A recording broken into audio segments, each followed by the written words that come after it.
Answer क्या है? अच्छा, आप लोग का थोड़ा सा वक्त लेना चाहेंगे, अभी एक बच्चा है बेचारा टाइप कर रहा है अभी। हेलो सर, ग्रुप डी ने रुला दिया है आज, मैं जा रहा हूँ सुसाइड करने, प्लीज़ सर हेल्प मी, सब सपना मिट्टी में मिल गया है आज, please help me. Good bye, इनको रिप्लाई करिए अच्छे से, इनसे मैं बात करूँगा क्लास के बाद। ठीक है, इनसे मैं बात करूँगा, इनको थोड़ा समझा बुझा के अभी रखिए। मेरे भाई देखो, अभी ग्रुप डी का रिजल्ट आया, बहुत बच्चों का हो सकता है कि सिलेक्शन हुआ हो, मतलब आंसर किया है ना अभी। ठीक है, तो अभी आंसर की जस्ट तुरंत आया है।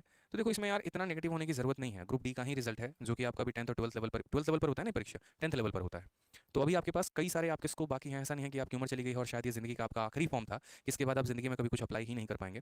अभी आप अगर देखेंगे तो एसएससी में ही कई ऐसे चांसेस हैं जहाँ पर सीएचएसएल है, सीजीएल है, सीपीयू है, और भी कई सारे ऐसे एग्जाम हैं जिनमें आप अप्लाई करके अपने लिए बहुत शानदार पोस्ट ले सकते हैं। तो कोई एक पेपर ना निकले ना तो इतना नेगेटिव नहीं होते दोस्त। जैसे इनका मैसेज अभी आया है, इनको तो हमारी अभी टीम हैंडल कर लेगी, भी बात मैं खुद इनसे कर भी लूंगा क्लास के बाद। लेकिन कई सारी बार ऐसा आपके अंदर भी नेगेटिविटी आता है यार, कि मतलब ठीक है कोई पेपर नहीं हुआ तो अचानक से नेगेटिव हो जाओगे। अरे यार नहीं लेना होता मेरे भाई टेंशन इतना यार, नहीं लेना होता। टेंशन लेने से क्या हो जाएगा ये बताओ पहले। आज हम आपको अपने जीवन की थोड़ी सी है ना 2 मिनट आपका वक्त लेंगे और छोटा सा एक हम बात आपसे डिस्कस करेंगे। ठीक है, शायद ये स्टोरी आपको बहुत ज़्यादा कहीं ना कहीं आगे लेकर जाए। ठीक, 2018 का वक्त था और 2018 के समय में हम अपनी तैयारी में लगे हुए थे, कोई दिक्कत नहीं है। 2018 से हमने अपनी प्रिपरेशन शुरू की और 2020 में 2 सालों के अंदर हमने अपना पेपर क्लियर कर लिया, सभी चीज़ें हो गई, कोई दिक्कत की बात नहीं। तो 2018 के समय में क्या हुआ, तैयारी हमने शुरू की, तो हमने अपनी तैयारी को शुरू करते वक्त जैसे पेपर का माहौल बनता है वैसे ही पेपर का माहौल था कि हाँ सीजल होने वाला है, ऐसे है वैसे है। सभी चीज़ें बढ़िया तरीके से हुई, हमने अपनी तरफ से कोई एफर्ट में कमी नहीं की। हमने अपनी तरफ से बहुत शानदार तैयारी की, प्री में भी बहुत अच्छा मेहनत हमने किया, उसी तरीके से हमने मेंस में भी बहुत अच्छा मेहनत किया, उसी तरीके से इंग्लिश भी बहुत अच्छे तरीके से तैयारी की। और हम आपको बता रहे हैं हम बहुत कॉन्फिडेंट हैं, इस बात के लिए कॉन्फिडेंट नहीं थे कि एक इंस्पेक्टर रैंक हमें मिलेगा, लेकिन इस बात के लिए कॉन्फिडेंट थे कि इस बार हमारा सिलेक्शन हो जाएगा। हमारा इसमें भी काफ़ी अच्छा स्कोर था, इसमें भी बहुत अच्छा तो नहीं था लेकिन हाँ इतना था कि एक नौकरी हमें मिल सकती है।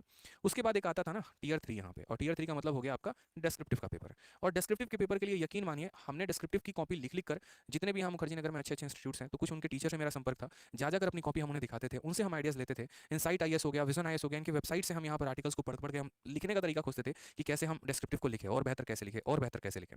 ठीक है, और इतने अच्छे तरीके से लिखने के बाद, कॉपीज़ को दिखाने के बाद, सभी टीचर के रिव्यू जानने के बाद, इतने अपने आप को सुधारा कि जहाँ पर पहले हमारा डिस्क्रिप्टिव का कॉपी पूरे में टीचर लाल कलम से काट देते थे, पॉइंट बताते थे, लास्ट वक्त पेपर के 2 दिन पहले तक हमने दिखाया तो वहाँ पर बोला कि अब तुम्हारा स्कोर 70+ कोई ताकत रोक नहीं पाएगी। और यकीन मानिए कि हमारा जो डिस्क्रिप्टिव का फाइनल रिजल्ट आया ना उसमें हमारे सीजीएल में 41 मार्क्स थे। ठीक है, दिमाग जो खराब हुआ था वो अलग लेवल का हुआ था, क्योंकि यहाँ तक हम रेस में थे जीवन में, यहाँ तक हमारे मत्थे पे लिखा हुआ था कि हमारे हाथ में सरकारी नौकरी है, लेकिन यहाँ तक जाते जाते हमें पता चल गया कि हम इस रेस से बाहर हो चुके हैं। जब ये 41 मार्क्स आया ना मेरे पैर के नीचे से जमीन खिसक गई मेरे भाई, उस दिन से रोना मेरा शुरू हो गया। माँ बाप समझा के हार जाएंगे लेकिन जो तैयारी करता है ना दर्द भी उसी को पता होता है, चाहे दुनिया कितना भी क्यों ना समझा ले। ये 41 मार्क्स आया, हमने कहा कि हमने हो सकता है कुछ गलती कर दी हो सकता है हमारी कॉपी में कहीं ना कहीं कुछ गलती हो। ठीक है, शायद जो पूछा गया था मुद्दा उसके बारे में ना लिखा हो, हमने आरटीआई लगाया, आरटीआई लगाकर अपनी कॉपी मंगाई और कॉपी मंगाकर वापस हम पहुंचे उसी आईएएस लोगों के टीचर्स के पास कि सर जिस तरीके से आपने हमारा मार्गदर्शन दिया था हमने उसी तरीके से तो कॉपी लिखा। फिर उन्होंने कॉपी के शीर्ष को देखा कि असल में टाइटल पूछा क्या था, हमने लिखा क्या, और कहीं पर कोई दिक्कत नहीं थी, सारा कुछ परफेक्ट वे में था। ठीक, कॉपी पर जो एग्जामिनर ने भी इनफैक्ट कॉपी मेरी चेक की थी ना, कहीं पर ना कोई उसने सर्कल लगाया था, कहीं पर ना उसने कॉपी में कट लगाया था, कहीं पर मेरे भाई कुछ भी नहीं था। तो फिर ये 41 नंबर क्यों? ठीक है, तो असल में हम आपको एक बात बताएं तो असल में जो डिस्क्रिप्टिव की कॉपी सीजल में चेक करते हैं वो भी इतने हाई लेवल के लोग नहीं होते हैं, कोई ड्यू के प्रोफेसर या कोई हाई लेवल के प्रोफेसर नहीं होते हैं जो कॉपी चेक करते हैं। ये अगर हम बात करें तो प्राइमरी और हायर स्कूल के टीचर्स होते हैं जिनको चंद रुपए मिलते हैं, कुछ कॉपी पे 10 या 12 रुपए, जो कॉपी चेक करते हैं। मूड सही रहा तो अच्छा नंबर देंगे और घर पे बीवी बच्चों से लड़ाई करके आएंगे तो आपकी कॉपी पे अपना खुन्नस निकालेंगे। और सबसे घटिया बात एसएससी की ये है कि आप इस पे कुछ भी नहीं कर सकते, ना चैलेंज कर सकते हैं ना कुछ कर सकते हैं, जितना आ गया तो आ गया। इस बात को हमने एक्सेप्ट किया। उस दिन हमें पता चला कि चाहे आप यहाँ पर कितने भी रेस में क्यों ना हो जाए, ये पेपर आपकी ऐसी तैसी कर सकता है। कई सारे बच्चों के ऐसे हालात हुए हैं कि बहुत शानदार नंबर होने के बावजूद भी वो यहाँ पर आके टीयर 3 में बाहर हो जाते हैं। उस दिन मुझे काफ़ी दर्द हुआ और उसका एहसास ये रहा ना कि अगले 1 साल तक मेरे अंदर नेगेटिविटी भरी रही चीज़ों को लेकर, क्या होगा, कैसे होगा, क्या होगा, क्योंकि एक अच्छा वाला बंदा जो रेस में था ना वो एक दिन के आने की वजह से बाहर हो गया। क्योंकि लास्ट में यहाँ पर अगर मेरा 70+ होता तो बहुत अच्छे तरीके से 30 नंबर के साथ मैं अंदर में लीड में होता, और यकीन मानिए मेरा लास्ट में जब आया ना, जब रिजल्ट खुला तो मेरे पास मेरे कट ऑफ से 1.4 मार्क्स मेरे कम रह गए थे। वो छोड़ो, अगर 2 नंबर भी एक्स्ट्रा होते तो मेरे हाथ में एक सरकारी नौकरी होती 2018 के सीजल के माध्यम से, लेकिन वो नहीं थे।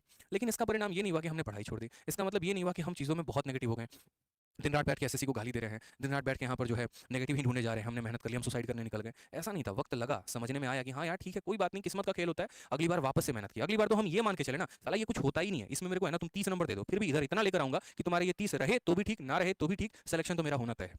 और यही कारण था कि जब यहाँ पर इस बार प्री में तैयारी की तो प्री में 185, जहाँ पर मैथ 50, इंग्लिश 50, रीजनिंग 50। मेंस में जब हमने तैयारी की तो मैथ्स में हमारा 227 हमारा फाइनल स्कोर था। इंग्लिश में हमारा, मुझे यहाँ तक याद है कि 190 के करीब में हमारा स्कोर था, जो कि बहुत अच्छा स्कोर था नॉर्मलाइजेशन के बाद। ठीक है, 190+ के करीब में था। इन तीनों को जोड़ने के बाद और डिस्क्रिप्टिव जोड़ने के बाद हमारा फाइनल स्कोर आया, और आपको भी पता है कि वो फाइनल स्कोर कितना था। सीएचएसएल में अगर हम बात करें तो जो डिस्क्रिप्टिव में हमें 41 नंबर मिले थे ना, बैक बाउंस करके सीएचएसएल में 76 नंबर लेकर आए, और सीजीएल में इसी डिस्क्रिप्टिव में मुझे जहाँ तक लगता है 70+, उसमें भी मेरे मार्क्स थे। यानी उसके बाद से जितने भी डिस्क्रिप्टिव दिए, कुछ कलाकारी सीखी हमने, कुछ और लोगों से जानकारी प्राप्त की कि कहाँ कहाँ पर कुछ और किया जा सकता था जिसकी वजह से हमारे और बेहतर नंबर आते हैं, और उसके बाद यहाँ पर तब जाकर 70+ लाए। सीएचएसएल में जो स्कोर था वो सेकंड हाईएस्ट था ऑल ओवर इंडिया में, 78 हाईएस्ट था और 76 मेरा था। तो होता है मेरे भाई, ठीक है, कुछ पल का होता है, लेकिन इसका मतलब ये नहीं होता कि आप वहाँ रुक जाओ, ठहर जाओ, अगली बार बाउंस मारो, खतरनाक लेवल से बाउंस मारो और दो मैं कहता हूँ ना कि अगर 2 कदम आप पीछे ले रहे हैं ना, तो इसका मतलब ये नहीं कि आप डरे हैं, इसका मतलब आपकी छलांग बहुत बड़ी होने वाली है, और वो छलांग इतनी बड़ी होगी कि वो 2 कदम तो मैनेज करेगी ही करेगी, साथ में 10 कदम का लीड भी देकर जाएगी। अब कर लो हमें पीछे, तुम्हें जितना भी करना है, क्या करोगे? तो इसके लिए रोना नहीं होता यार, अभी तो बच्चे हो, 10वीं पास किए हो, रेलवे ग्रुप डी का ही पेपर था, क्या दिक्कत है, पूरी उम्र पड़ी है अभी, ठीक है? तो पेशेंस रखो यार, इसके लिए इतना नेगेटिव नहीं होना होता यार, ठीक है? आपने उनको समझा दिया, ठीक है? बात करेंगे क्लास के बाद उनसे। कई